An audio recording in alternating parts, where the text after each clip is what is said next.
Assalamualaikum warahmatullahi wabarakatuh. Shalom Swastiastu, namo buddhaya, salam kebajikan, salam sejahtera untuk kita semuanya. Betul sekali. Jadi di hari ini kita ada acara Sound of Justice 2025 Goes to Campus. Boleh diberi tepuk tangan yang paling meriah.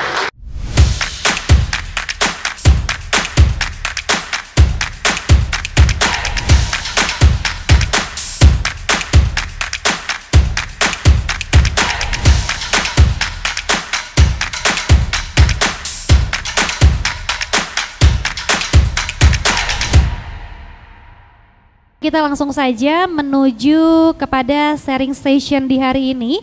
Temanya adalah Jaksa Bercerita. Asik, banget, seru banget ya. Saya kira Jaksel bercerita, bukan ya? Beda dong nanti dong, ini jauh juga Jatinangor nih ya. Oke, baiklah kalau begitu langsung saja kita akan undang untuk bergabung bersama di atas panggung moderator kita yang sungguh luar biasa di hari ini. Dengan Mas Reza Ahmad sebagai Editor in Chief. Boleh kita beri tepuk tangan yang paling meriah. Kepada Bapak Moderator, waktu dan tempat kami persilahkan. Cek, Sampurasun. Oh, udah lemes ya. Sekali lagi boleh ya Pak Dekan izin. Sampurasun. Kalau saya sendiri nggak menarik, saya mau ngundang teman saya. Namanya Ahmad Dekatama yang dikenal dengan Pasming Best.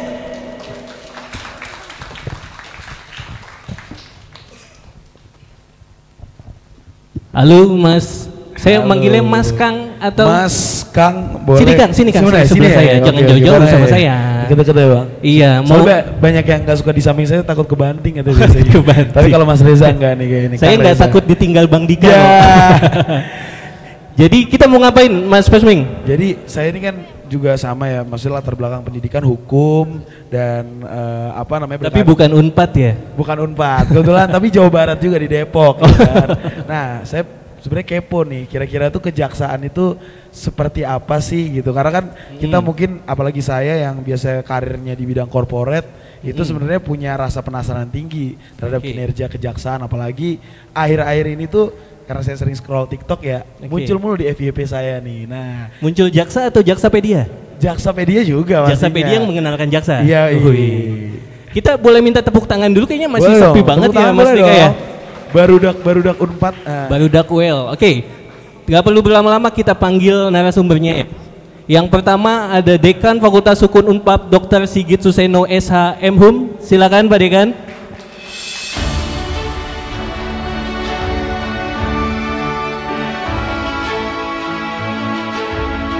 Mic-nya. Oke.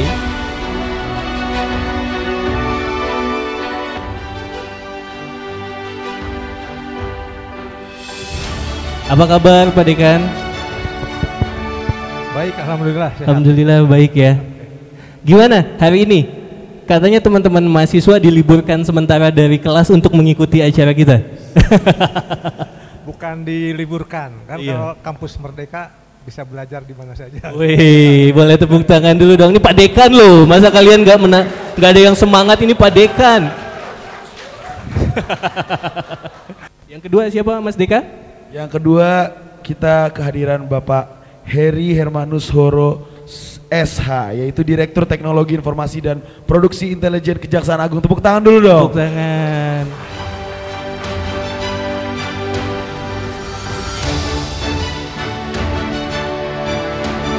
Apa kabar Kang Heri? Baik, Kang Heri ini alumni Fakultas Hukum Unpad juga ya? ya saya angkatan 93.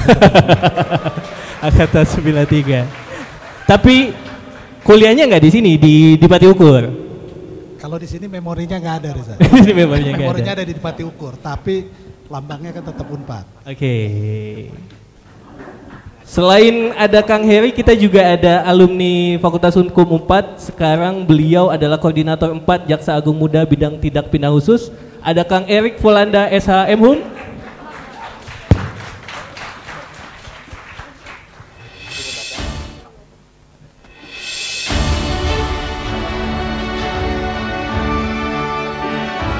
Apa kabar Kang Erik? Alhamdulillah baik. Alhamdulillah baik ya. Kang Erik ini kayak mantan direktur Pertamina. Kang Erik juga ini ya, alumni Fakultas Hukum Unpad ya? Ya, saya seangkatan dengan Pak Heri Horo, angkatan 93. 93. Oh, kasih tepuk tangan dulu dong, luar biasa. Dengan Pak Agus Imanuddin juga seangkatan, Ketua Ikatan Alumni Hukum Unpad. Ketua alumni. Ini 93 lagi mentas-mentasnya nih sekarang ya. Keren. Emang banyak yang jadi jaksa atau emang kebetulan berdua menjadi jaksa nih? Dari Angkatan 93 ada lumayan banyak di kejaksaan. Lebih dari 10 ada Kang Dandeni, itu Kepala Kejaksaan Negeri Jakarta Utara sekarang. Kemudian ada Kang Agus, kita panggilnya Kang Agus Samsu, karena suka ngerokok Samsu dulu. 234. Mantap, berarti harapannya nanti mahasiswi Unpad yang sekarang juga banyak dong yang kejaksaan ya. Harus. Coba kita tanya dulu, memang banyak mahasiswa sekarang yang mau jadi jaksa? Banyak Pak Dekan. Kayaknya ke depan harus kita buka pusat studi kajian kejaksaan di sini ya. Oke, setelah itu ada lagi siapa lagi Kang Dika? Selanjutnya adalah ini ternyata seangkatan sama saya, maksudnya Fakultas Hukum 2013, yaitu alumni Unpad juga. Alumni Unpad. Oke. Sekarang menjadi duta medsosnya Kejaksaan RI. Kita sambut, manggilnya berarti T atau K aja ya? Kak Mega Yulanda, Sarjana Hukum. Tepuk tangan dulu dong. Apa kabar Kak Mega? Alhamdulillah baik Kak. Konten kreator juga, jadi kita bisa ajak JJ nanti. Bisa, wajib ya. Waduh, kalau saya kebetulan konten kreatornya tetap harus seizin pimpinan. Harus instruksi pimpinan dulu ya. Nanti izin akang-akang semua kita boleh. Ada yang mau JJ nggak di sini? Nah, oke. Jadi tapi izin nanti Pak, di akhir. tadi pas Mingbesnya ngajakin JJ, Mega bilang nanti izin senior dulu. Oh, JJ itu apa bahkan? JJ itu singkatan jedak jeduk. Iya Mas Dika, fenomena di angkatan sosmed. 93 belum relate sama JJ, belum ada. Benar-benar, tapi nanti kan kita akan tutor ya di akhir. Oke, kecuali Mas Dika ngajakin nasi daria. Nah, ada di 93. Oke, terakhir, ini jauh ini dari Jambi. Dari Kejaksaan Negeri Tebo, ada kasih intel Kejari Tebo, Mas Febro Adiaksa Suseno SHMH, silakan Mas.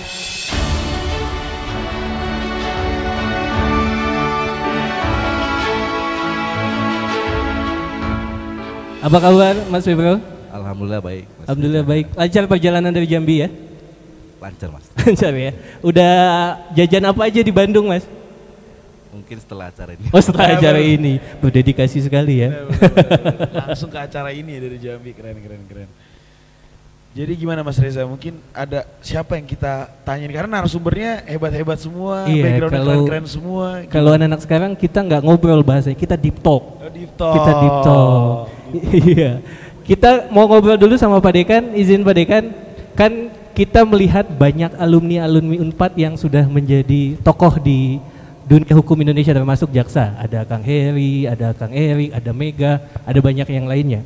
Nah kalau Pak Dekan melihat kualitas mahasiswa sekarang, apakah bisa menjadi pembeda bagi alumni-alumni yang sudah lebih dulu berkecimpung di dunia hukum atau bagaimana? Kalau kebetulan saya jadi dekannya kedua sebetulnya, itu 2013 ya. Oke. 2013. Jadi yang ini tuh hanya saya ditugasi untuk menyelesaikan saja. Jadi sebetulnya kalau terkait dengan teman-teman yang sudah berkiprah di kejaksaan, ya sebetulnya itu yang menjadi harapan ya setiap perguruan tinggi khususnya di Fakultas Hukum Unpad, bahwa mudah-mudahan alumni Fakultas Hukum itu bisa memberikan kontribusi pada konteks penegakan hukum atau pembangunan hukum yang lebih luas. Jadi kalau apakah ada pembeda, ya pembedanya mungkin dari sisi karakter generasi aja lah gitu. Yang itu pendekatan pada pendidikannya akan ada perubahan-perubahan. Mungkin agak berbeda dengan masa saya dulu atau Kang Heri, Kang Erik dan yang lain dengan yang masa sekarang. Tapi upaya untuk peningkatan kualitas itu tetap kita lakukan dengan pendekatan-pendekatan yang tentunya up to date dengan generasinya, karena dalam pendidikan tinggi itu ini ada satu profesor yang punya pandangan bagus itu. Jadi kita mendidik itu bukan bicara bagaimana mendidik menurut saya, tapi bagaimana kita mendidik mahasiswa itu untuk 20-30 tahun akan datang dia akan berada di masyarakat. Jadi berpikirnya bukan menurut saya, tapi harus menurut bagaimana mereka 20-30 tahun akan datang ada di masyarakat. Jadi proses pendidikan atau metodologi ataupun substansi yang diberikan itu sudah bicara melampaui masa sayanya gitu, tapi harus bicara anak-anak didik kita tuh nanti akan menjadi apa pada masa itu, situasinya seperti apa, sehingga apa yang diperoleh sekarang itu yang nanti akan dia lakukan. Jadi kalau kita berpikir yang menurut kita, maka pada saat anak didik kita ada di masyarakat itu sudah nggak berlaku. Jadi bicaranya harus berpikir ke depan, bukan berpikir saat ini. Berarti harus futuristik ya, tepuk tangan dulu dong teman-teman.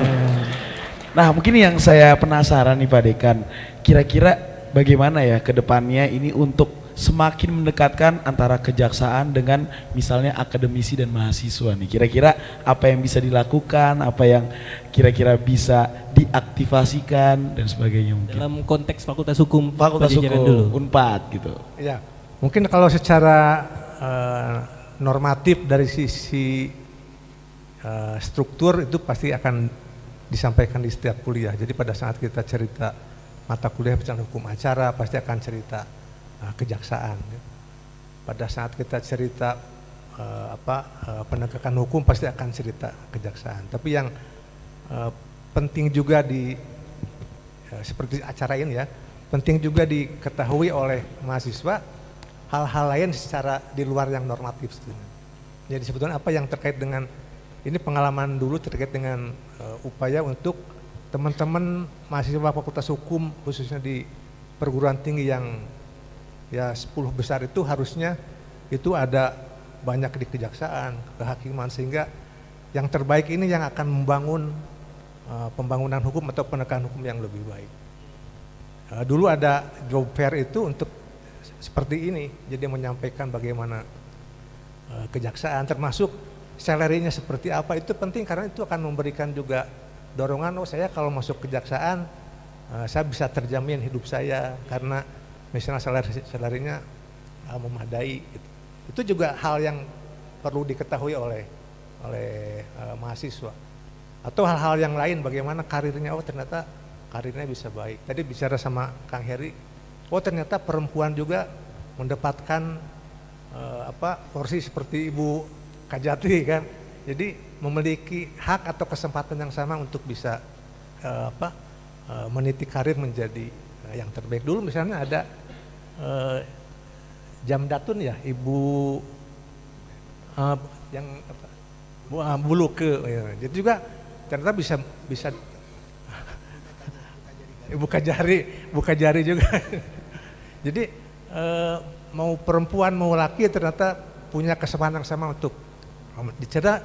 Hal-hal itu juga penting diketahui seperti dalam forum ini ya, untuk mengedukasi mahasiswa, menyampaikan berbagai informasi itu menjadi hal yang positif untuk bisa disampaikan. Nah, kerjasamanya mungkin nanti bisa diperluas dalam era digital seperti itu. Mungkin tadi Mbak Mega yang sering bikin konten, nah kontennya kan nanti kalau mahasiswa mencari konten tertentu, nah kalau ada konten tentang kejaksaan itu menjadi juga sisi edukasi informasi terhadap mahasiswa. Saya kira tadi yang saya sampaikan bahwa era masa mahasiswa sekarang itu harus diikuti sesuai dengan masanya ya.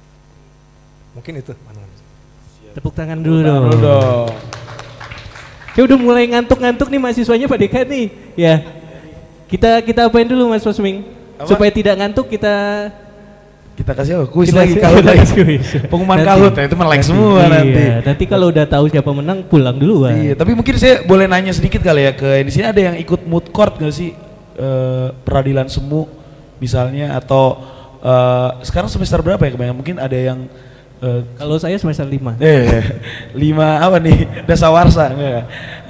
Karena saya berpikir juga bagus juga kalau misalnya ada program khusus magang dari kejaksaan, walaupun mungkin sekarang udah ada, tapi kan saya pun juga mungkin nggak familiar sama sistemnya sekarang gimana, tapi ya program magang tuh salah satu yang mendekatkan juga kan sama mahasiswa.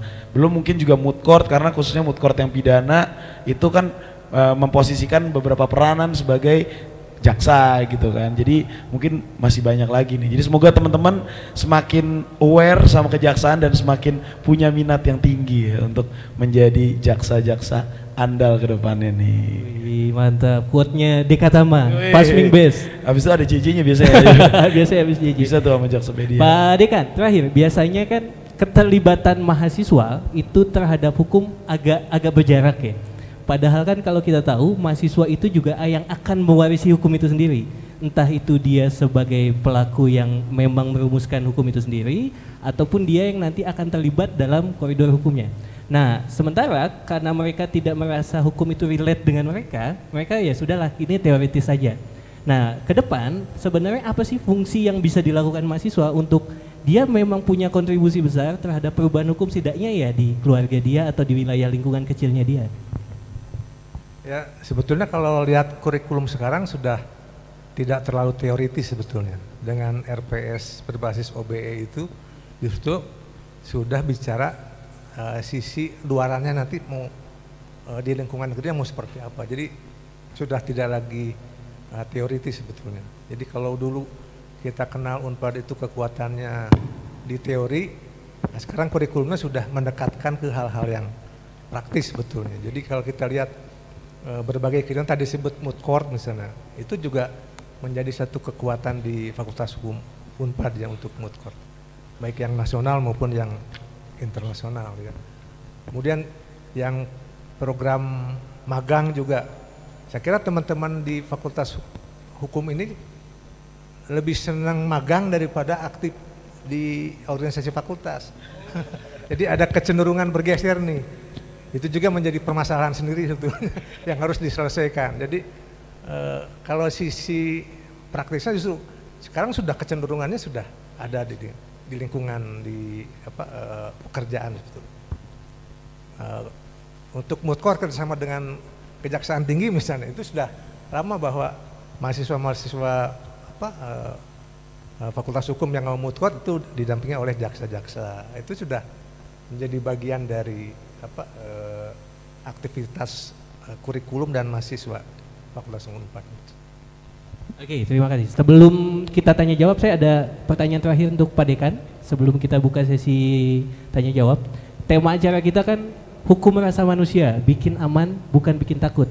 Kalau Pak Dekan sebagai akademisi melihatnya, apakah itu nilai yang sekarang diterapkan oleh kejaksaan? Karena kita lihat ada banyak terobosan di belakangan yang dilakukan kejaksaan.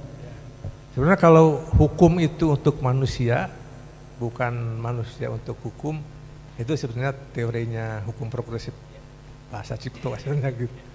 Nah, tapi kalau bagi Unpad tidak cukup di sana, tapi harus ada juga sisi legalitasnya juga. Jadi itu baik, tapi tidak berhenti di sana, tapi tetap harus ada dasar legalitas untuk bisa melakukan itu. Jadi supaya kesewenang-wenangan itu tidak terjadi karena tetap ada batas-batas norma yang menjadi acuan dari penegakan hukum itu. Terima kasih. Tepuk tangan boleh buat Pak Dekan. Sekarang kita ke Kang Heri ya, Mas Deka ya. Alumni nih. Alumni Fakultas Hukum.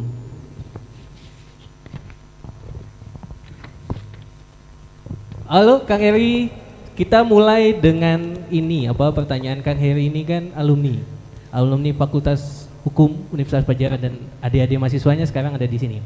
Dan Kang Heri juga sudah lama terlibat di kejaksaan. Nah, kalau dalam konteks saat ini, apakah Kang Heri melihat peran mahasiswa dalam pembentukan hukum itu menjadi sesuatu yang urgent untuk dilakukan, dan keterlibatan mahasiswa itu sejauh mana sih bisa terlibat dalam proses pembentukan nilai-nilai hukum itu? Pak Dekan sekarang mahasiswanya rapi-rapi Pak Dekan. Saya sama Erik dulu nggak serapi ini pasti Pak. Saya baru lihat ke sini rapi-rapi ternyata mahasiswa sekarang ya Pak. Ganteng-ganteng Pak, cantik-cantik. Jadi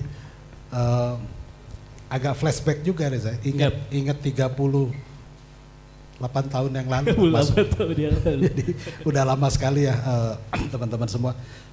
Kalau menurut saya begini Pak, peranan mahasiswa secara umum dan terutama mahasiswa Fakultas Hukum itu sangat penting dan krusial. Karena hukum kan dinamis. Justru dari anak-anak muda inilah pemikiran-pemikiran baru akan muncul.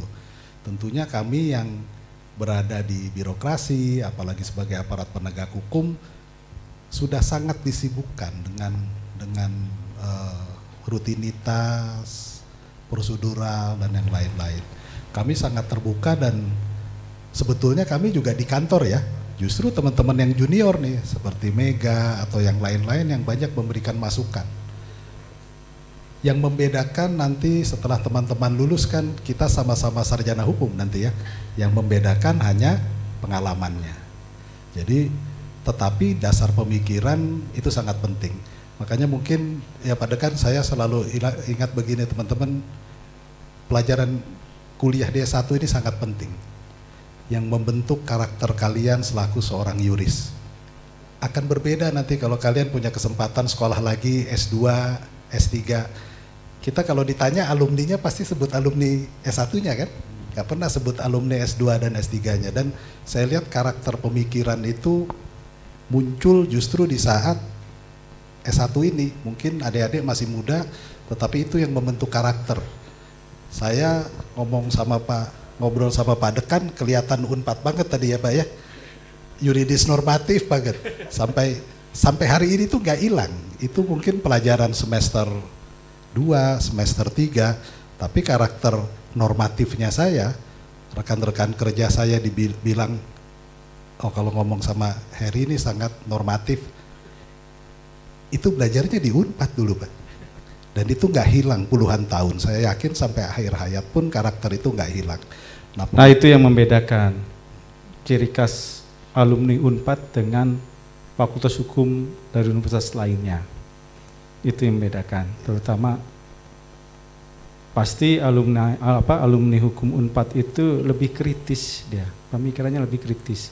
Karena dulu kita dapatkan ilmu filsafat hukum lebih banyak sampai ada sidang filsafatnya. Jadi ada 2 kali sidang skripsi dan sidang filsafat. Ini yang membedakan kita alumni hukum Unpad dengan alumni hukum dari universitas seluruh Indonesia. Boleh applause dulu dong. Jadi ada pengalaman ketika saya ambil S2 di Undip, Prof Muladi, Prof Sacipto Raharjo, kemudian Prof Barda Nawawi Arif, beliau sempat nanyakan satu persatu mahasiswanya. Kemudian ketika saya ditanya, saya bilang saya S1-nya di Fakultas Hukum Unpad. Ketiganya ini kan pakar hukum semua. Ketiganya menyatakan, oh Unpad itu sangat terkenal dengan filsafat hukumnya. Dan itu ilmu yang paling baik bagi sarjana hukum ketika nanti seorang sarjana hukum ini berpraktek di lapangan. Karena dengan dia paham filsafat hukum, maka dia paham akan penegakan hukum yang seperti apa yang sesungguhnya. Itu. Tuh, jadi ya kalau dulu ada pelajaran logika ya, Pak Dekan ya. Saya malah nggak punya buku hukum, Pak. Bukunya buku filsafat semua di rumah. Itu juga peninggalan dari Unpad ya teman-teman ya. Tapi maksud saya peranan kalian besar. Jangan menganggap diri masih muda terus tidak berani kontribusi. Sampaikan saja, pemikiran itu tidak pernah ada yang salah. Pemikiran itu selalu murni kalau kita berangkat dari hati nurani yang bersih. Masalah salah atau benar belakangan ya Pak. Mulai belajar untuk berpikir kritis dalam segala hal. Berpikir yang terstruktur. Saya yakin kalian di Fakultas Hukum Unpad pasti diajarkan itu, karena saya diajarkan hal yang sama tadi yang Kang Erik sampaikan. Jadi kontribusinya sangat besar, Kang Reza. Jadi justru harapan kami kita banyak dapat masukan dari yang lebih muda-muda karena lebih dinamis.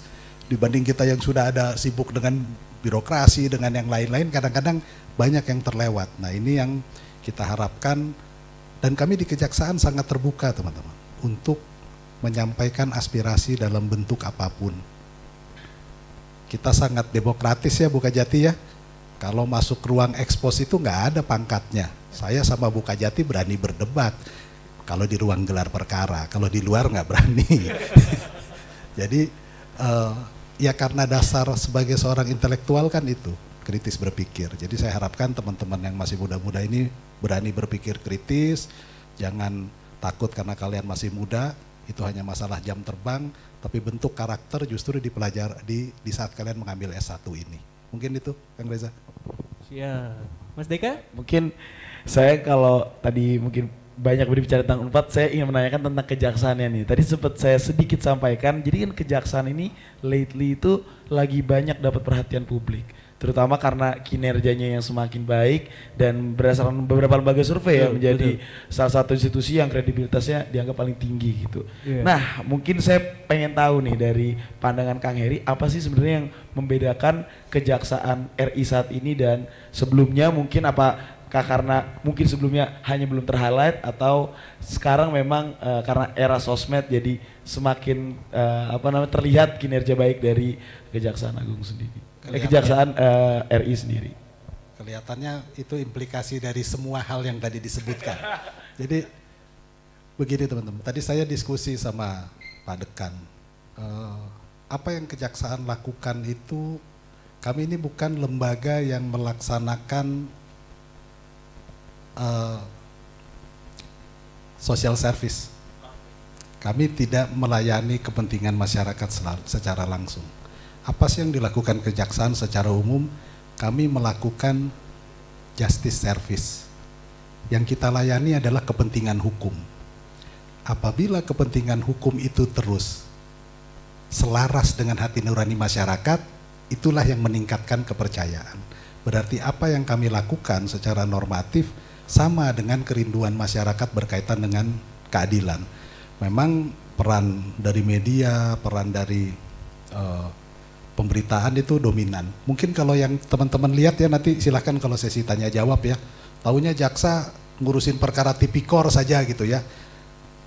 Itu hanya salah satu dari fungsi kami. Tadi sudah disampaikan Bu Kajati Jawa Barat, kita punya fungsi yang lain. Saya justru selaku jaksa lebih banyak menghabiskan waktu selaku pengacara negara sebetulnya dibanding sebagai penyidik atau penuntut umum.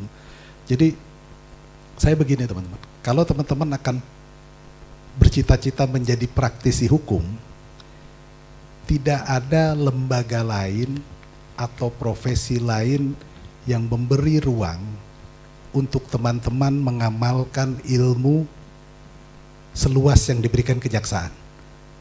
Kenapa?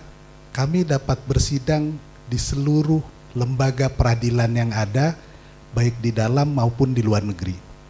Teman-teman yang akan terjun di bidang tata usaha negara, kami bersidang di sana. Perdata, pidana, pasti kami bersidang. Arbitrase kami punya kewenangan. Arbitrase di luar negeri, kami juga punya kewenangan.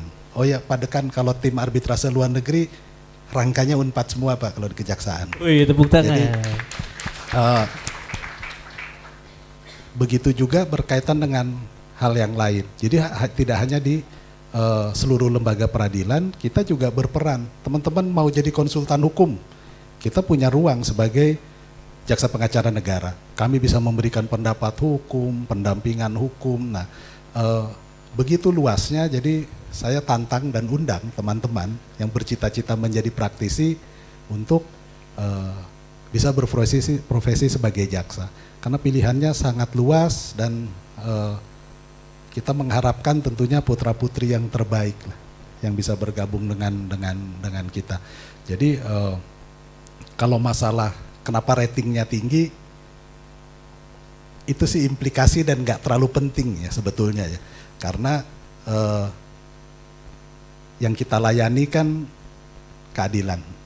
Tentunya kalau kita mengharapkan rating terus-menerus, kan ini bukan acara TV juga, bukan selebritis ya Kejaksaan ya. Dan tidak perlu hingar-bingar teman-teman. Keadilan itu nggak perlu yang besar seperti perkara tipikor. Ketika orang terlanggar haknya, siapapun itu, dan haknya bisa dipulihkan dari proses penegakan hukum, itulah keberhasilan dari seorang jaksa. Hal-hal yang simpel.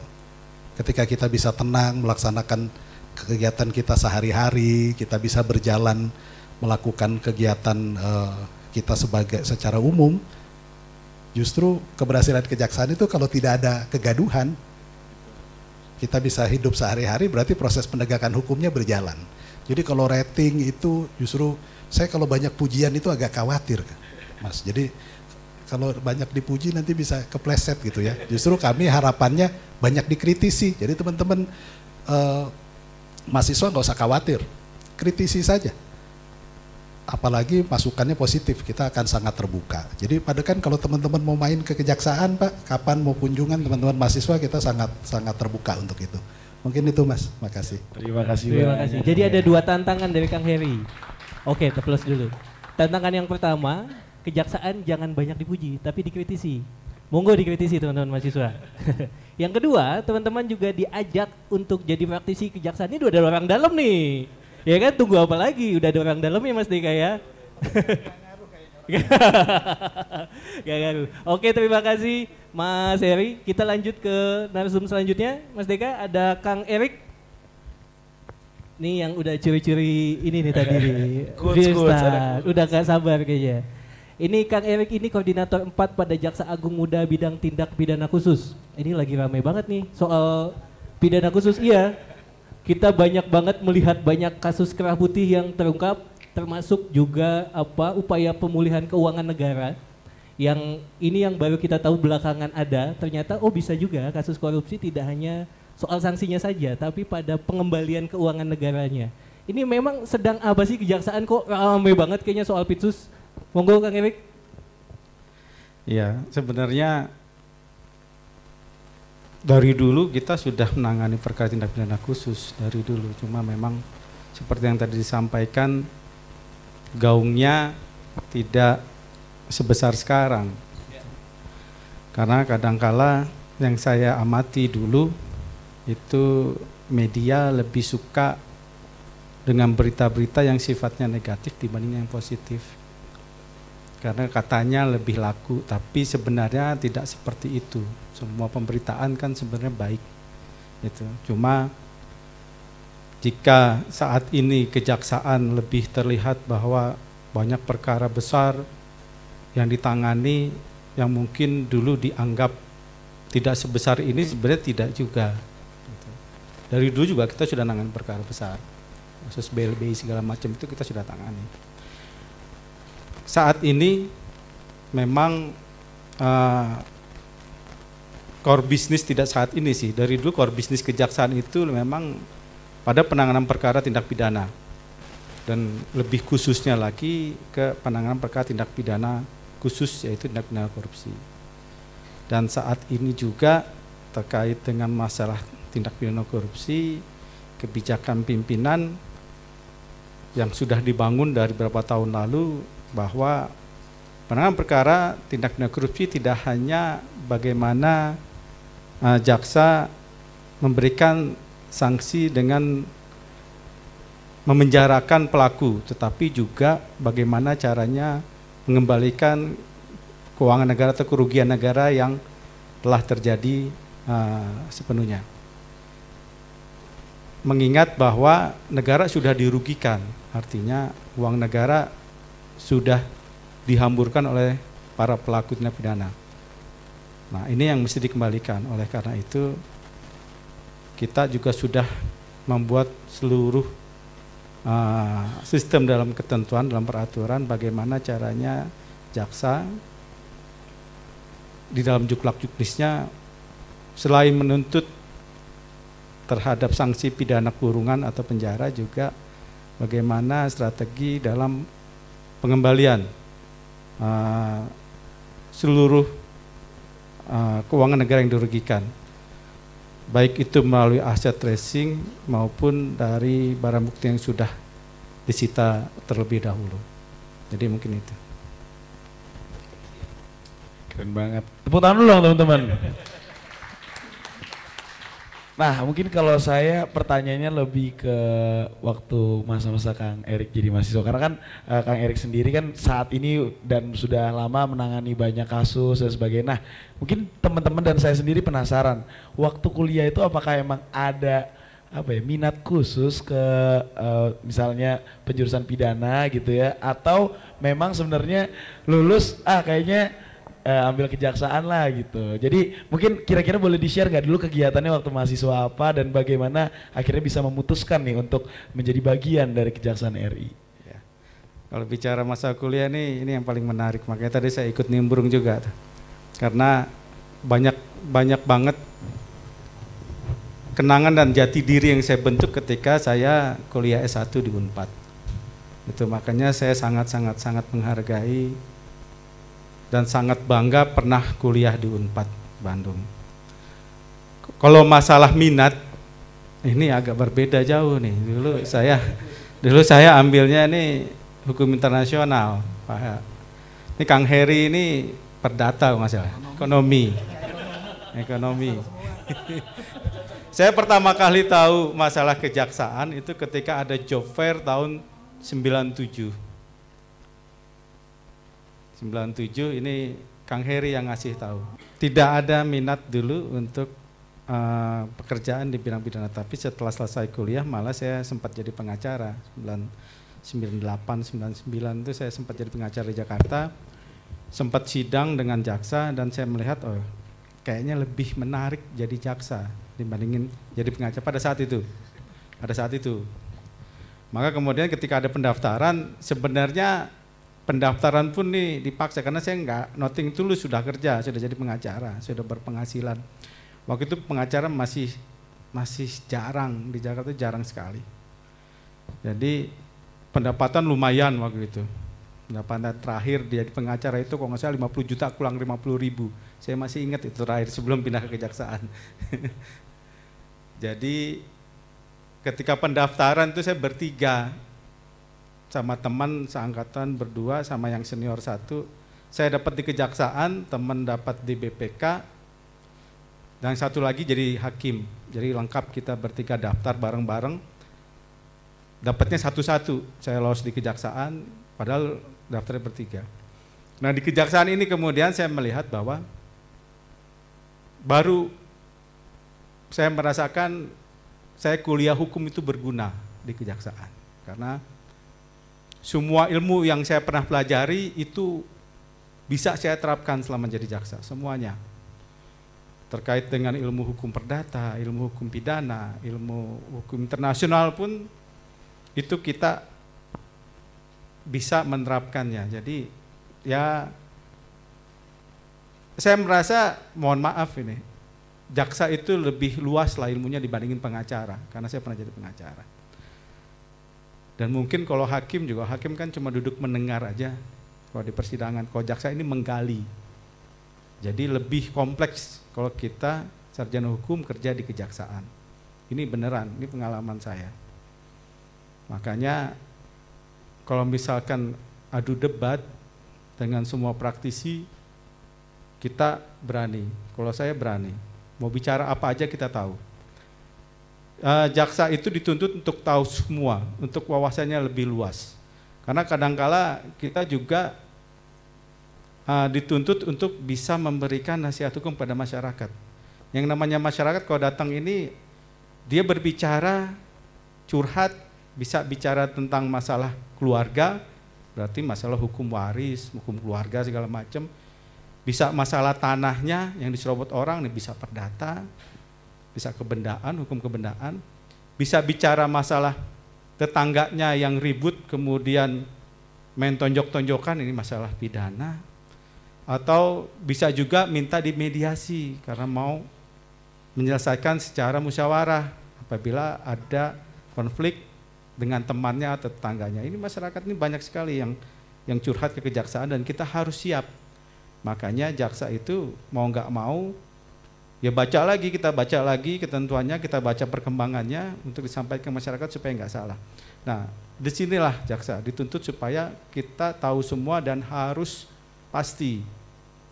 Tidak sembarangan asal omong aja. Kadang kalau ujian kan zaman dulu kita ujian nih isinya penjelasan, ya kita ngecap aja tuh, kan banyak tuh dari Fakultas Teknik bilang wah orang hukum mah ngecap aja tuh, cuma hafal, kemudian kalau ngerjakan apa yang ada di pikirannya aja, belajar mengarang kalau kata orang teknik. Dulu saya kos di sekolah tuh teman saya hampir separuh itu teman kos itu anak ITB. Dia kalau ngeliat saya belajar, ngapain belajar? Anak hukum kan nggak perlu belajar. Mau tinggal nanti kalau ujian tuh ngecap aja, bikin karangan bebas. Kalau orang teknik kan mesti dia tahu rumusnya, kalau orang hukum nggak. Tapi kenyataannya nggak gitu, di dalam dunia pekerjaan itu apalagi di kejaksaan, kita dituntut untuk paham dan mengerti. Jadi tidak hanya paham, tidak hanya hafal, tapi juga mengerti tentang isi suatu peraturan. Nah, disinilah tantangannya. Maka dunia kejaksaan itu asik banget kalau buat saya ketika saya masuk ke dalamnya. Ternyata memang semua pelajaran dari semester 1 sampai semester terakhir, saya semester terakhir itu semester 10 nggak lewat. Ada di sini yang teman saya mungkin ada yang lewat lebih dari 10 semester. Tapi mohon maaf. Tidak untuk menyinggung perasaan. Jadi semuanya itu benar-benar bisa digunakan. Sampai terakhir saya ngambil hukum kepegawaian terakhir tuh di semester 10. Karena sebenarnya tinggal satu aja yang saya boleh ambil, tapi kan sayang gitu loh. Satu semester akhirnya saya ambil lain, yaitu hukum kepegawaian. Itu pun ternyata kepake di kejaksaan. Jadi kita mesti paham juga itu hukum kepegawaian di kejaksaan. Jadi ya kalau mau hidup menantang, dengan ilmu yang kita dapat di S1 hukum ini, masuklah kejaksaan. Nanti kalian tahu bagaimana ilmu kalian ini ternyata berguna. Nggak hanya masalah nilai, nggak cuma nilai ujian IPK 3,9, 3,8. Tapi ketika di kejaksaan, nilai itu harus dibuktikan bahwa kalian memang mampu. Oke, terima kasih. Ada tantangan lagi tadi berarti teman-teman mahasiswa kembali ditantang untuk meneruskan kiprah hukumnya di kejaksaan. Nah, meneruskan juga pertanyaan Pak Dekan, apakah menjadi jaksa itu bisa bikin sejahtera atau tidak? Tapi belum dijawab dulu. Kita beralih dulu ke narasumber yang lain ya Mas Deka ya. Kita nanti di closing saja gitu menjawabnya. Kita di narasumber selanjutnya ada Mega Yolanda. Nah, ini alumni. Halo Kak. Angkatan berapa? 2013 ya? Aku FH Unpad 2013. Seangkatan seumuran berarti ini kebetulan.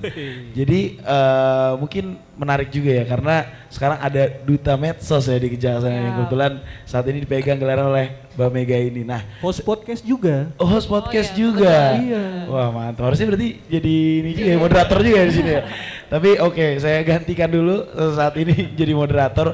Sekarang Mbak Mega yang kita tanya-tanya. Kalau di podcast kan biasanya nanya-nanya, ini kita tanya-tanya. Jadi yang paling pertama nih untuk Mbak Mega, kira-kira sebenarnya gimana sih cara memposisikan saat ini, karena Mbak Mega kan punya kekuatan di media sosial, kemudian berperan juga menjadi jaksa. Kira-kira untuk ke anak-anak muda ini gimana cara memperkenalkan kejaksaan itu sendiri, mungkin bisa melalui platform media sosialnya Mbak Mega, dan juga gimana cara menunjukkan bahwa saat ini kinerja kejaksaan itu seperti apa dan sebagainya. Jadi kurang lebih kira-kira gimana sih biasanya Mbak Mega itu sharing dan menempatkan posisi Mbak Mega di tengah-tengah anak muda nih gitu. Oke, baik. Mohon izin Bapak. Sebelumnya nih suatu kebanggaan juga buat saya bisa kembali lagi ke Unpad dan bisa menjadi alumni gitu sebagai pembicara, sebagai jaksa bersama pimpinan-pimpinan saya di kantor. Kalau misalnya tadi pertanyaan KDK gimana cara menempatkan diri, mungkin memang kalau di kejaksaan sendiri media sosial kan sekarang sedang digunakan dengan sebaik-baiknya ya untuk memperluas dan memberitahukan kepada masyarakat terkait apa sih kejaksaan itu. Nah, kebetulan pada saat saya setelah masuk kejaksaan terus lalu dipilih menjadi duta medsos, di situ saya mau nggak mau dipaksa untuk dapat lebih mengontrol postingan. Contohnya hal sesimpel postingan saya itu juga pasti menjadi perhatian publik tentunya.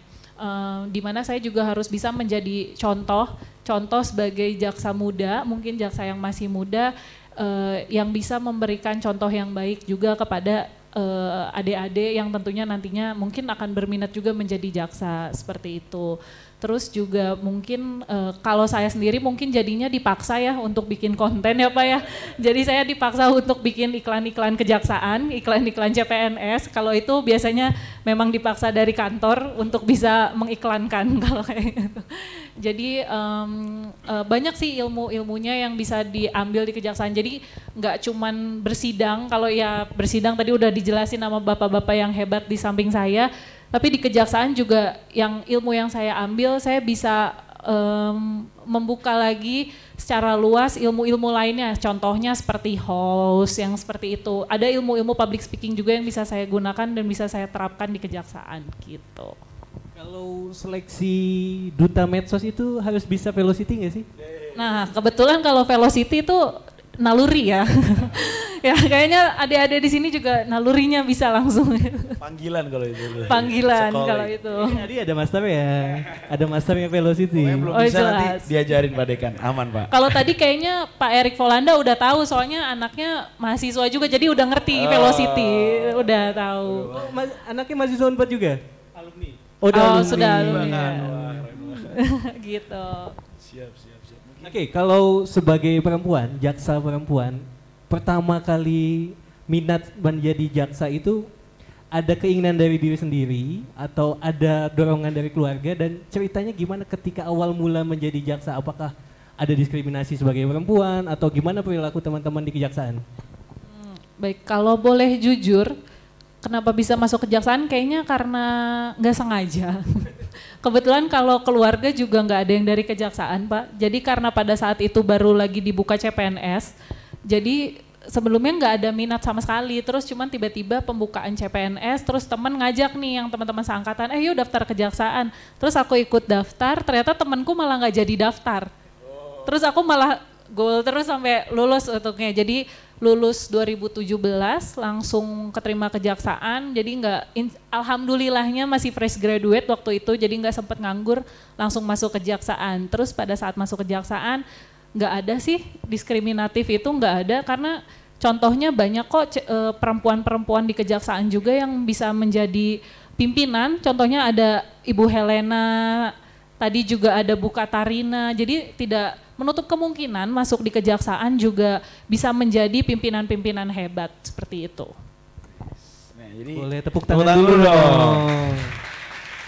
Jadi kan ya kita maksudnya sama-sama tahu lah kejaksaan itu kan public servant. Ini mungkin menjadi RA Kartini dunia modern juga nih. Waduh, ya, amin. Nah mungkin itu pertanyaan saya yang terakhir itu adalah kan saat ini menjadi duta medsos nih. Kedepannya melihat medsosnya kejaksaan itu akan seperti apa sih yang akan coba ditampilkan untuk, karena kan medsos itu untuk halayak umum ya, masyarakat, termasuk saya, teman-teman semua di sini.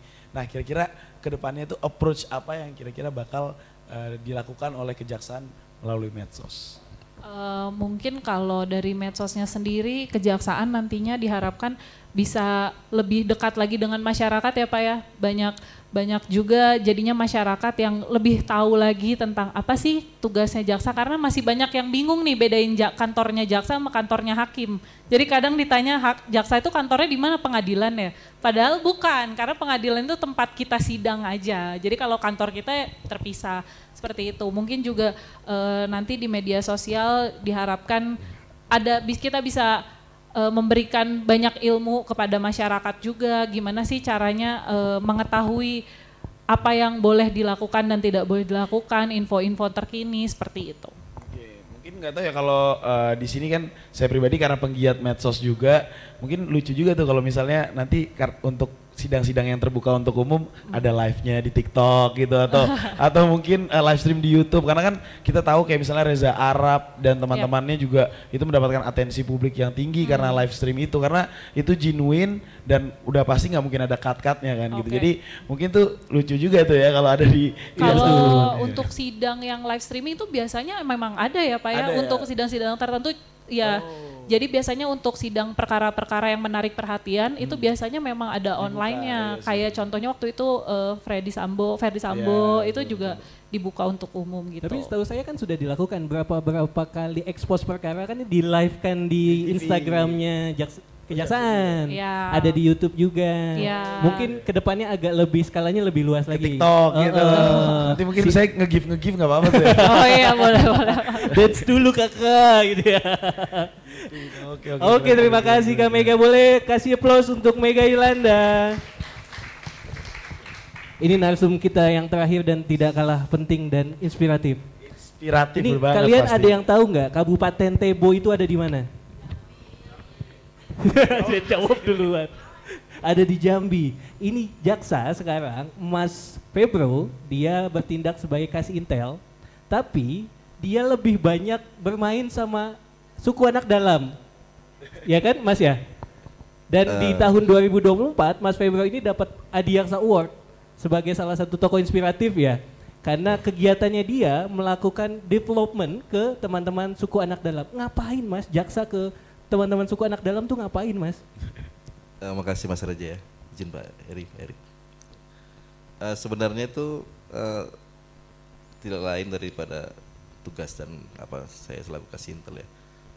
Selain melakukan pelayanan hukum dan penyuluhan hukum ya, baik preventif maupun represif. Jadi itu tidak lepas dari itu. Mungkin secara sederhana saya bisa ceritakan. Pada awal saya ditunjuk menjadi kasih intel Kejari Tebo sekitar pertengahan tahun 2023 itu. Pada saat saya pelantikan tuh ada dari teman-teman Yayasan Orik. Yayasan Orik ini adalah yayasan yang mendampingi pemberdayaan masyarakat, khususnya suku anak dalam. Mereka bersilaturahmi dan menjelaskan bahwasanya selama ini mereka merupakan binaan dari Kejaksaan Negeri Tebo dan menjelaskan program-program yang mereka inginkan untuk suku anak dalam. Salah satunya untuk penyuluhan hukum. Berangkat dari situ, maka saya berserta tim melakukan penyuluhan hukum. Penyuluhan hukum langsung ke lokasi dengan dibantu oleh teman-teman dari Orik, karena untuk mengumpulkan suku anak dalam ini susah Mas. Jadi dia harus teman-teman Orik ini harus berangkat duluan nih, karena mereka kan kesehariannya banyak yang berburu, jadi harus dikumpulkan dulu, ditarik dari hutan tuh. Jadi seperti itu. Pada saat momen tertentu mungkin kami juga kadang memberikan bantuan sembako.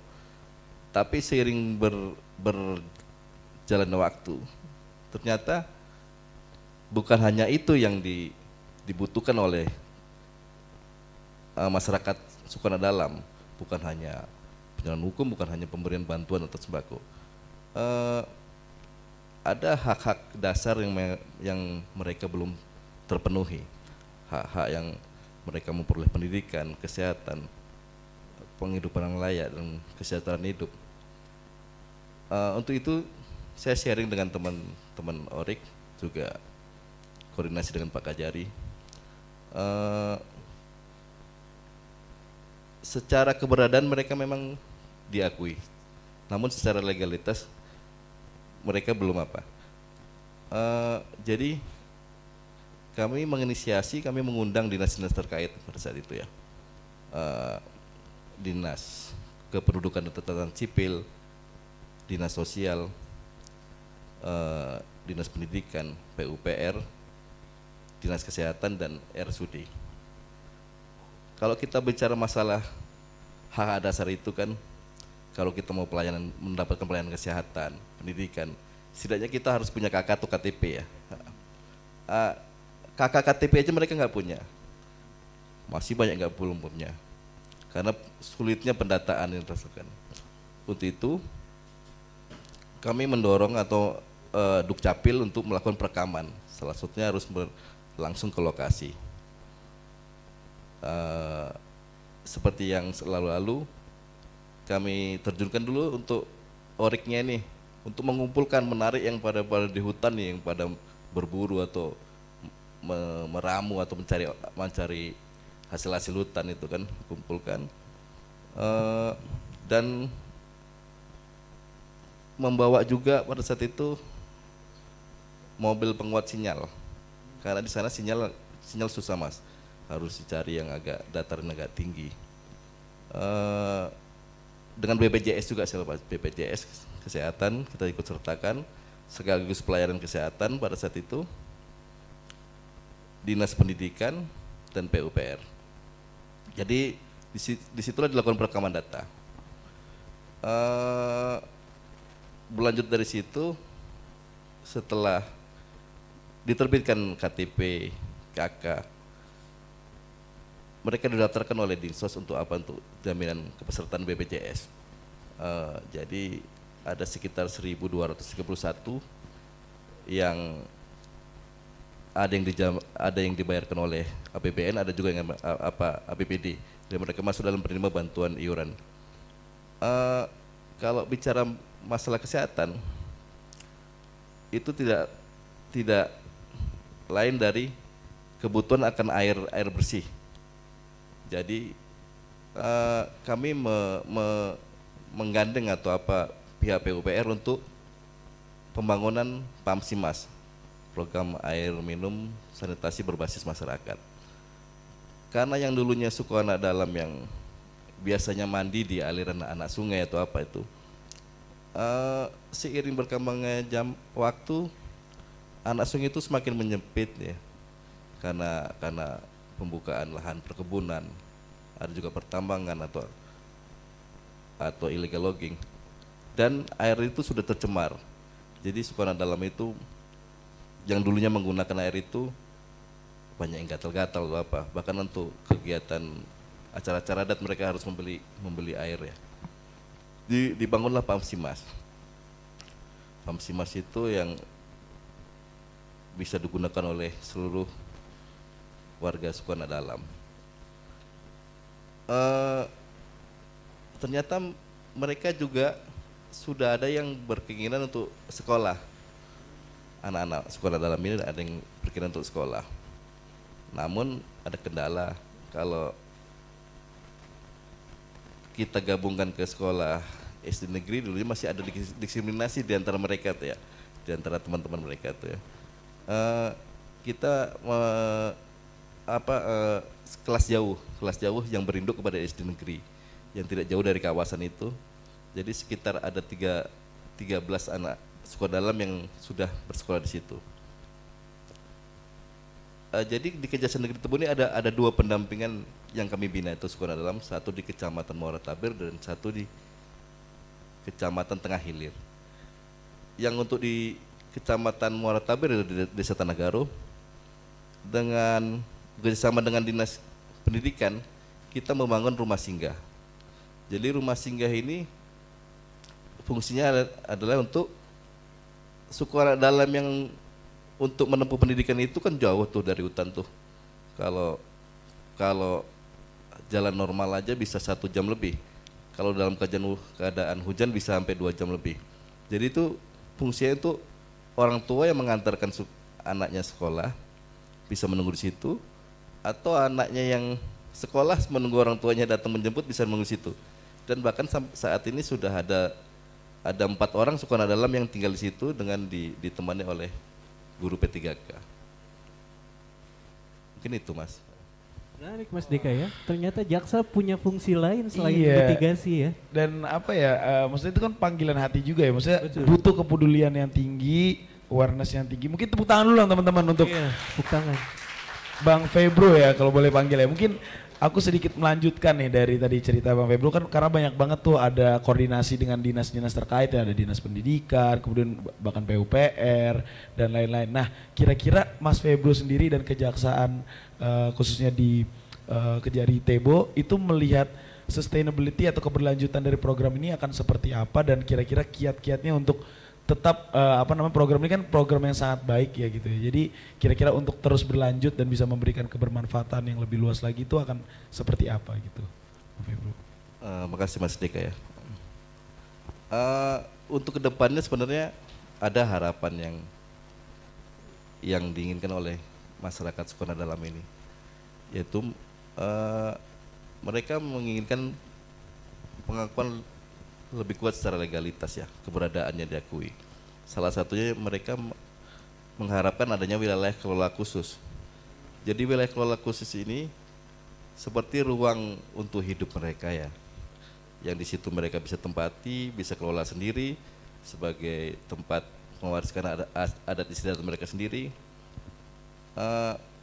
Kalau sekarang kan mereka ini hidupnya nomaden nih, sedangkan hutan yang tersedia sudah sedikit. Ada alih fungsi hutan, ada perusahaan perkebunan, ada pertambangan. Jadi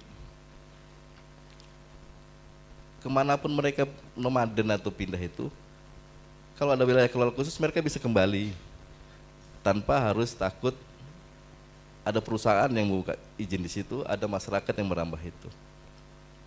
Mungkin itu yang harapan saya. Berarti ya tepuk tangan dulu dong teman-teman. Itu semacam ada, ya bukan otoritas khusus tapi ada wilayah di mana mereka bisa berekspresi, melakukan aktivitasnya dan adat istiadatnya sesuai dengan apa yang biasa dilakukan oleh suku anak dalam. Okay. Betul, bergerak melakukan sesuatu itu yang penting ya Mas Deka ya. Jadi tidak hanya teoritis, tapi justru ini ada buktinya, nggak cuma memitigasi dan litigasi soal hukum, tapi pemberdayaan sampai suku anak dalam pun dilakukan oleh jaksa, luar biasa. Boleh sekali lagi aplaus untuk teman-teman narasumber yang ada di depan.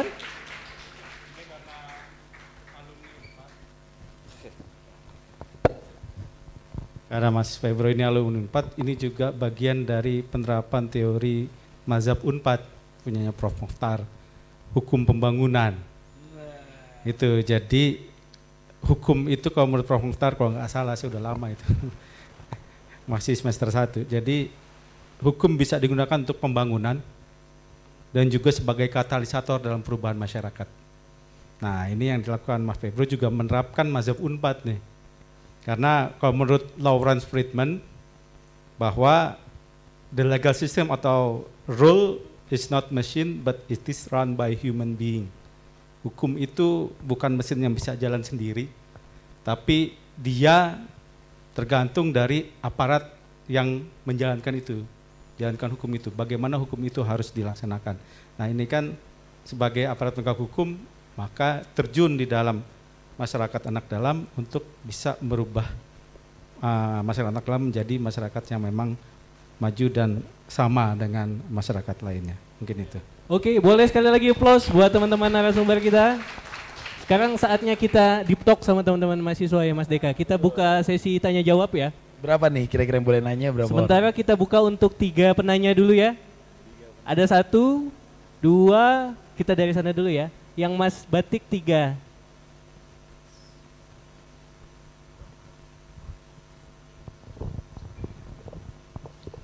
Silakan Mas, bisa disebutkan nama dan identitasnya. Oh ya, perkenalkan nama saya Adlan Faika Rahman, mahasiswa Unpad angkatan 2022. Nah pertanyaan saya yang pertama sebetulnya ini karena banyak praktisi jaksa. Yang pertama terkait materi tadi, saya tertarik dengan yang namanya restoratif justice. Itu sebetulnya dalam dunia praktik itu penegakannya itu seperti apa? Apakah terdapat limitasi-limitasi perbuatan pidana yang dapat diberikan oleh restoratif justice? Lalu dalam memberikannya itu apakah berkaitan dengan subjektivitas jaksanya seperti itu? Nah selanjutnya yang kedua, saya pengen tahu nih buat nanti kerja jaksa pengacara negara itu kebanyakan nanganin kasus tuh kasus-kasus seperti apa? Mungkin itu 2 pertanyaan saya, terima kasih. Oke, terima kasih. Kita langsung jawab dulu aja ya? Atau mau kita kumpulin dulu pertanyaannya? Langsung jawab boleh. Kang, oke.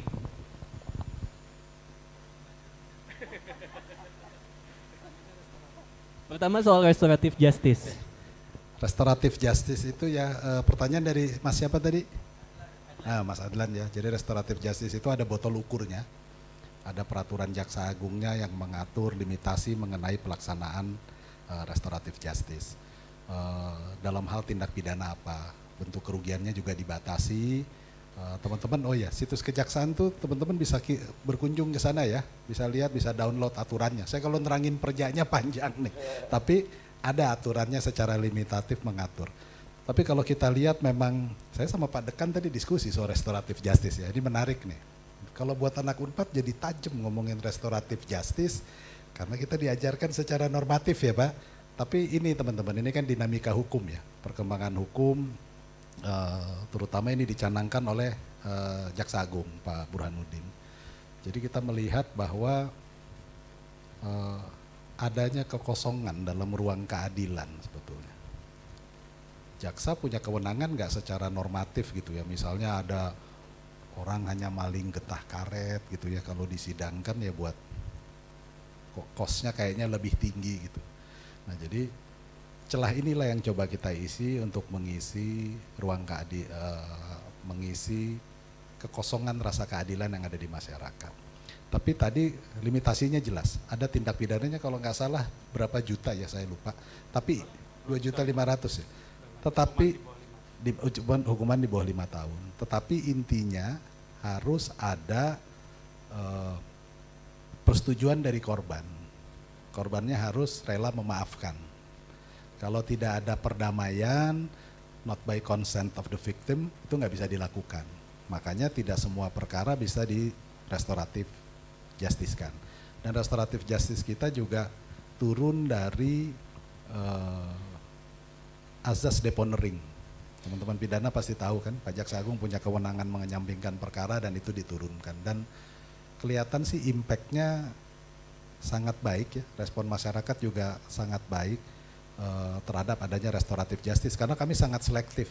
Bahkan tadi Bukajati agak terlambat itu karena masih gelar perkara soal restoratif justice. Ya, jadi pengendaliannya masih penuh di level Kajati dan di level Kejagung karena kita juga menjaga adanya disparitas.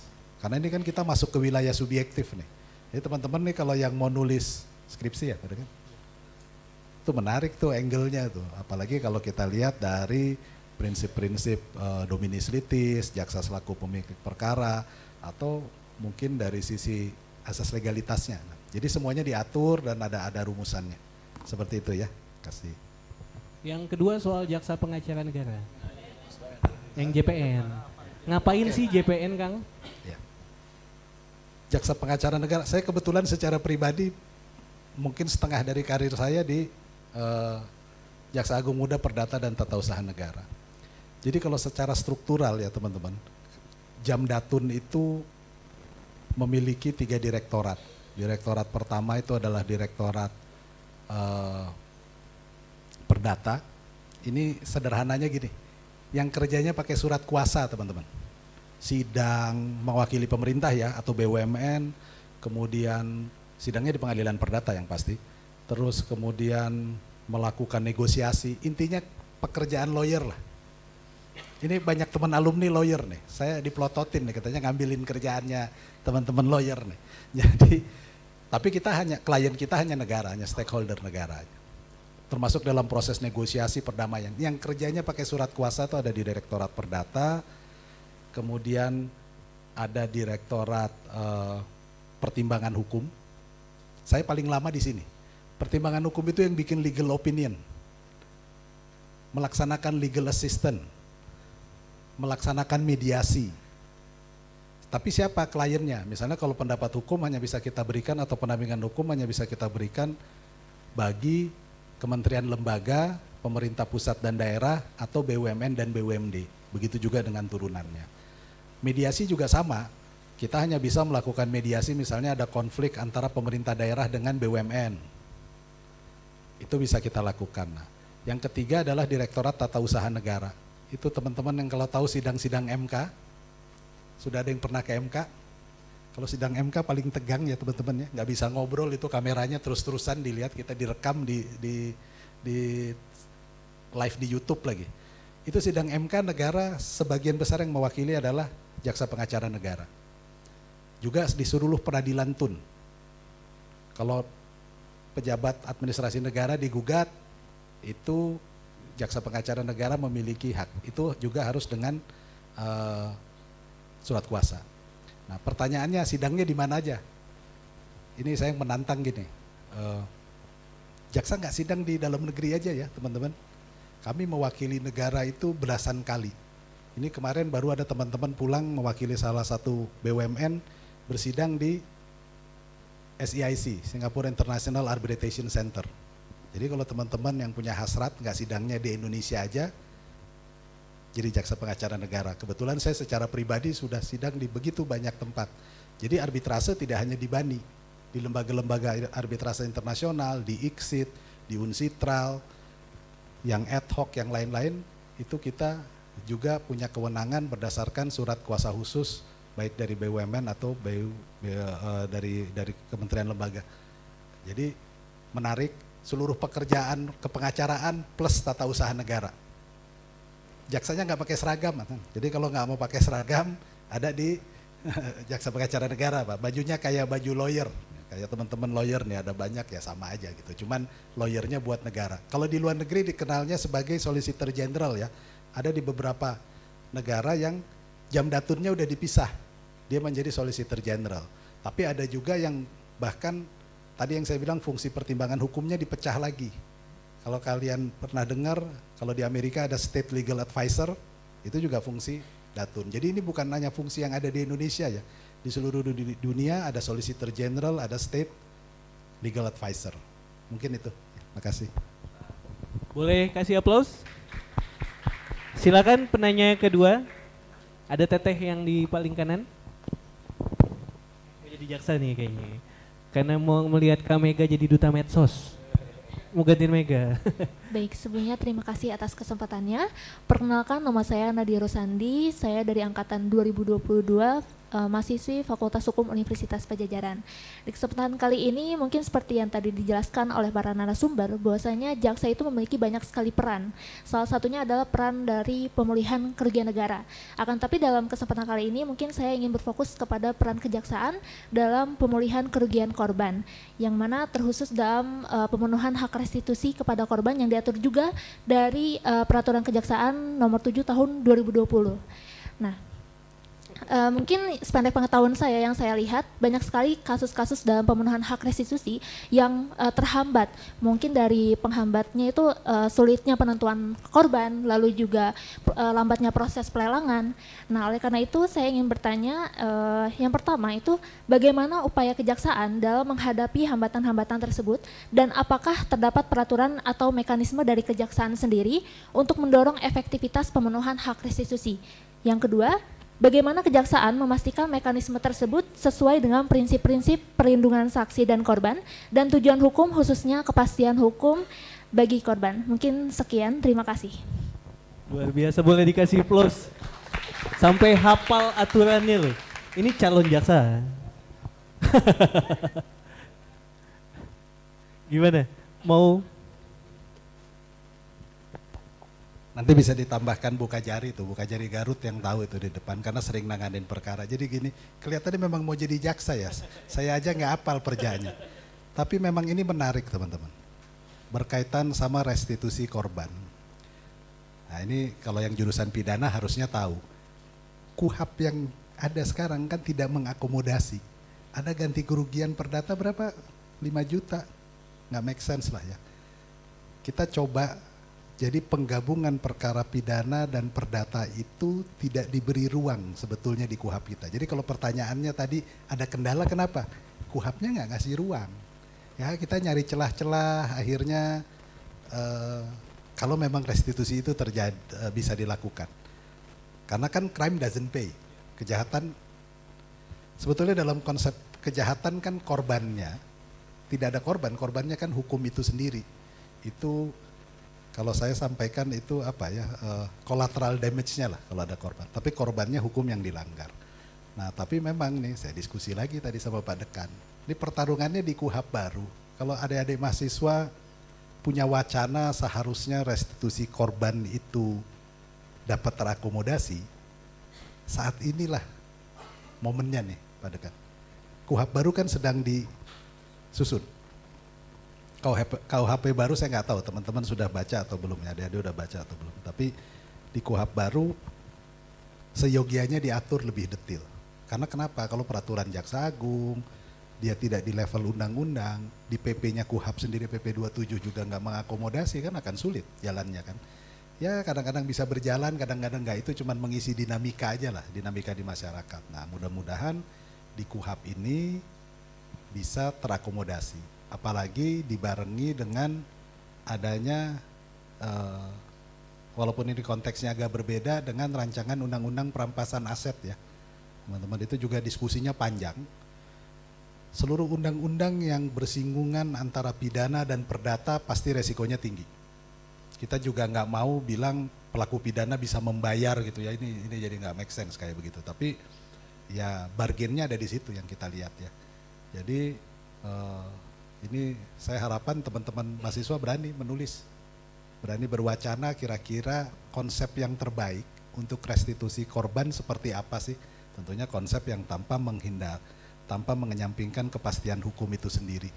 Ya, saya selalu ingatkan yang dilayani oleh proses penegakan hukum itu adalah keadilan itu sendiri, bukan publik, tapi justice service. Mungkin itu ada yang mau ditambahkan Pak Erik, Mega? Terkait masalah restitusi, penggabungan antara perkara pidana dengan perdata itu kejaksaan beberapa kali menangani perkara pernah menggabung itu. Salah satunya waktu saya jadi Kepala Kejaksaan Negeri Kota Tangerang, kita pernah melaksanakan itu, tetapi sekali lagi memang tadi yang dibilang Pak atau Kang Heri Horo benar, tidak ada ruang untuk mengakomodir itu di dalam pelaksanaan kelanjutannya di dalam KUHAP. Putusannya sanksi pidana ada, pelaku dikenakan sanksi pidana penjara, kemudian sanksi perdatanya ada, pelaku diminta untuk membayar ganti rugi, tetapi pelaksanaannya kemudian masuk lagi ke ruang kosong. Artinya bagaimana pelaksanaannya ini yang kemudian tidak bisa dimunculkan ke secara nyata lah. Gitu. Karena terkait dengan masalah perkara perdata, tentunya kembali lagi ke para pihak, dalam ini pelaku dengan korban. Apakah pelakunya mau membayar tidak secara perdata, itu serahkan lagi ke pihak pelaku. Apakah kemudian mencicil atau kemudian tidak sama sekali, ini kan perdata sifatnya. Dan ini tidak ada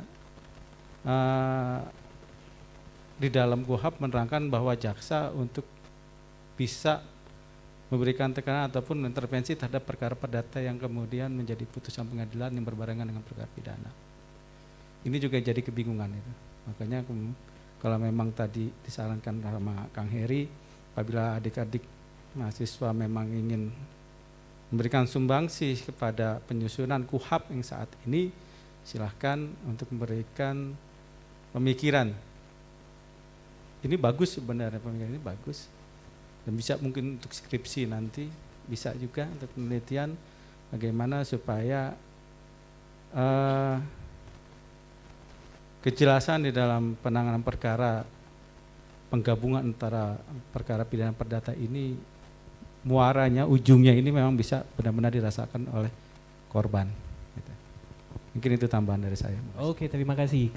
Kita berlanjut ke pertanyaan terakhir. Ada Mas yang ini, yang di depan ya.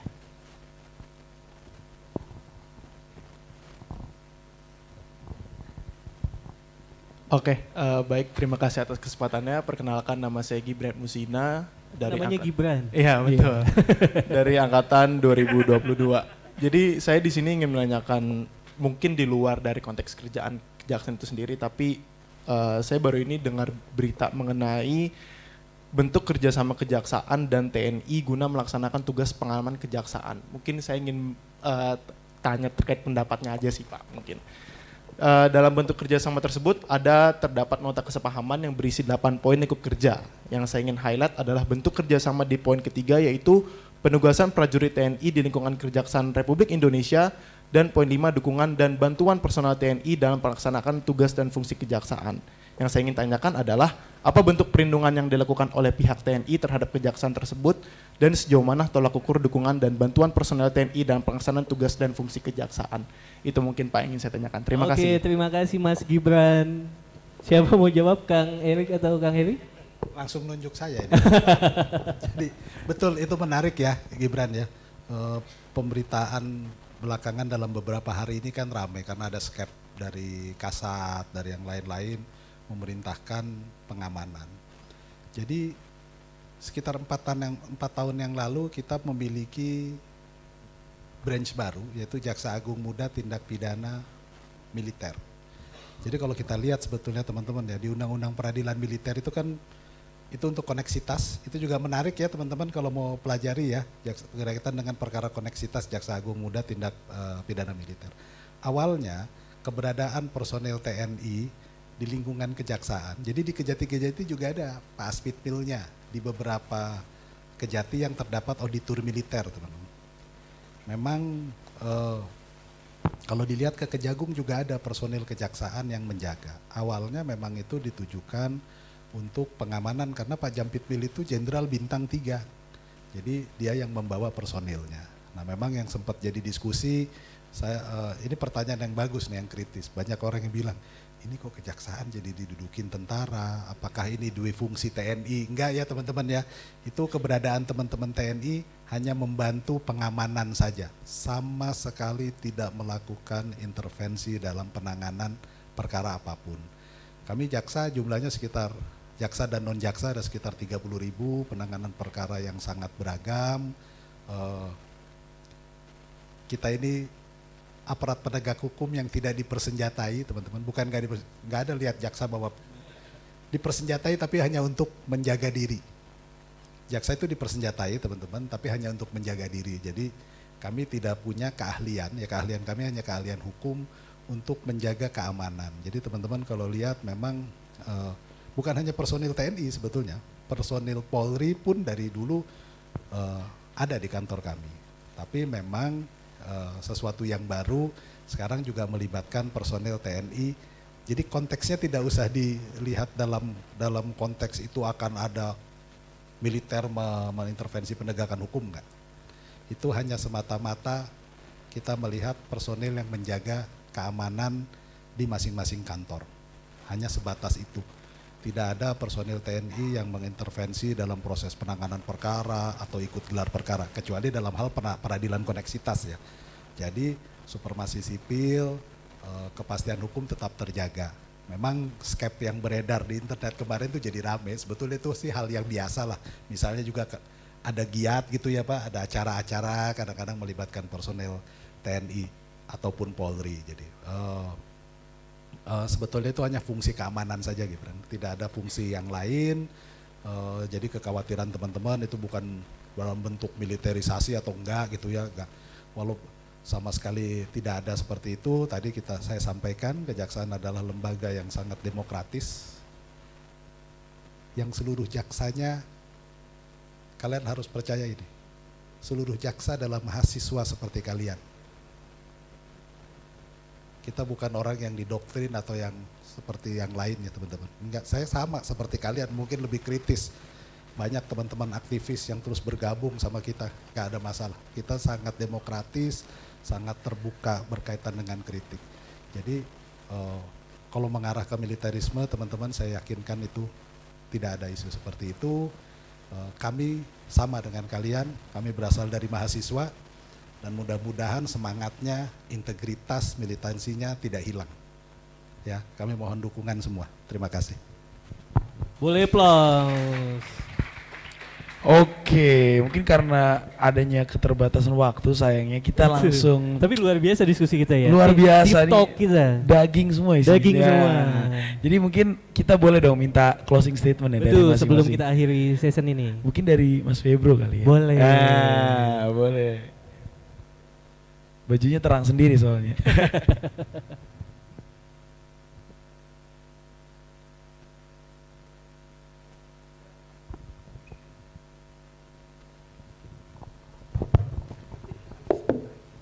Terima kasih Mas ya. Terima kasih Mas. Seperti yang disampaikan sebelumnya bahwasanya keadilan harus menjamah semua lapisan. Negara harus hadir, walaupun dalam masyarakat paling terpencil sekalipun ya. Mau di dalam hutan dia, mau di dalam gunung ya. Negara harus menjamin hak keadilan untuk menjamah mereka semua.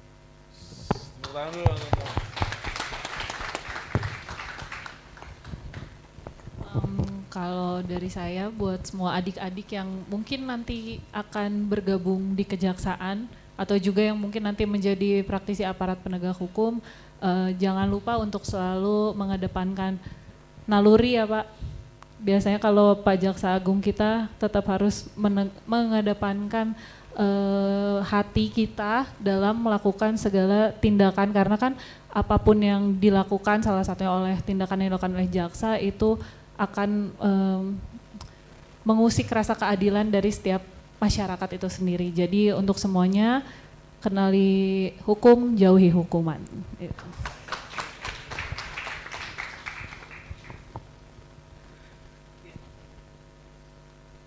Begini, kita belajar hukum di Fakultas Hukum di suatu universitas ini tidak untuk dipamerkan ilmunya, tetapi bagaimana bisa diterapkan ilmunya. Jadi kalau kata orang teknik itu, orang hukum itu pandai berbicara. Maka tidak dengan bicara kita berpatut, tapi dengan perbuatan kita berkaca. Jadi kalau kalian memang anak hukum, nanti jadi alumni dari Fakultas Hukum, kalian punya ilmu hukum, ayo terapkan ilmu kalian. Dan yang sebenarnya bisa diterapkan di dunia hukum, kalian mau jadi pengacara silahkan, jadi jaksa, ayo jadi jaksa, jadi hakim silahkan. Terima kasih. Karena pesannya sudah berat-berat semua nih Deka sama Reza. Saya sih simpel aja lah. Kalau ada teman-teman yang berminat untuk bergabung dengan kejaksaan, saya jamin bahwa prosesnya bersih. Kita nggak ada yang aneh-aneh, semuanya terbuka, diupload di internet. Tapi ada satu yang saya suka sedih nih, sudah bagus banget nilainya satu, teman-teman jaga fisik ya. Kalau yang mau mendaftar, kami ada tes kesehatan yang cukup detail, termasuk body mass index. Jangan lihat saya sekarang ya, jangan lihatnya mega aja gitu. Jadi body mass index itu berpengaruh teman-teman, ada tes kesehatan yang lain-lain, teman-teman jaga fisik, ya apalagi tato nggak bisa ya, jaga fisik, terus ya berolahraga lah, jaga kesehatan, karena sayang nanti kalau teman-teman punya potensi akademik yang baik, integritas yang baik, adik-adik tapi nggak bisa bergabung karena masalah kesamaptaan lah atau kesehatan fisik. Itu aja, saya tunggu teman-teman untuk mendaftar dan bergabung di kejaksaan. Terima kasih.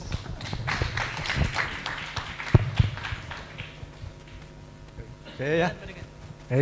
Closing statement saya ini, saya apresiasi untuk Kejaksaan Agung yang menyelenggarakan Sound of Justice. Jadi closing statement saya, justice goes to campus, memperluas akses to justice bagi masyarakat.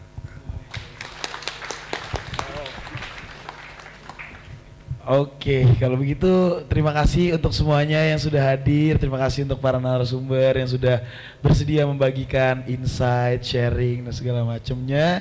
Mungkin gimana nih Mas, kita bagi-bagi plakat dulu atau Iya, kita mau bagi-bagi plakat dan kita mau ngasih tahu bahwa ini nanti akan kita siarkan di platform-platformnya Jaksapedia. Jadi kalau teman-teman mau mengikuti informasi berita terkini soal hukum, soal informasi dan pendidikan hukum, silakan follow Jaksapedia. Ya Mas udah follow Jaksapedia kan? Udah dong, barusan repost. Soalnya ada saya juga. Oke, makasih. Kita kembalikan kepada MC. Oke, baik, untuk rangkaian yang selanjutnya akan ada pemberian plakat dan juga penghargaan kepada para narasumber.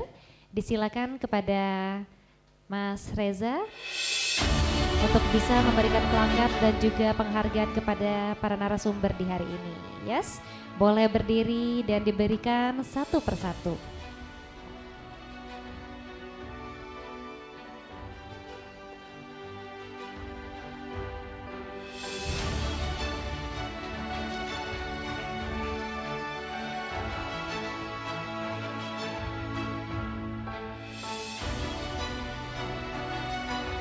Oke, yang pertama diberikan kepada Dr. Sigit Tuseno SHM Hum selaku Dekan Fakultas Hukum Unpad.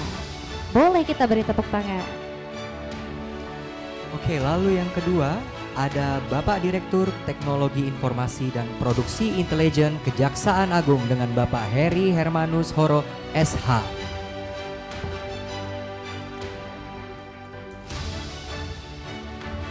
Selanjutnya diberikan kepada Koordinator 4 Jaksa Agung Muda Bidang Tindak Pidana Khusus yaitu Bapak Eri Polda SHM Hum. Boleh kita beri tepuk tangan yang meriah, jangan ragu-ragu.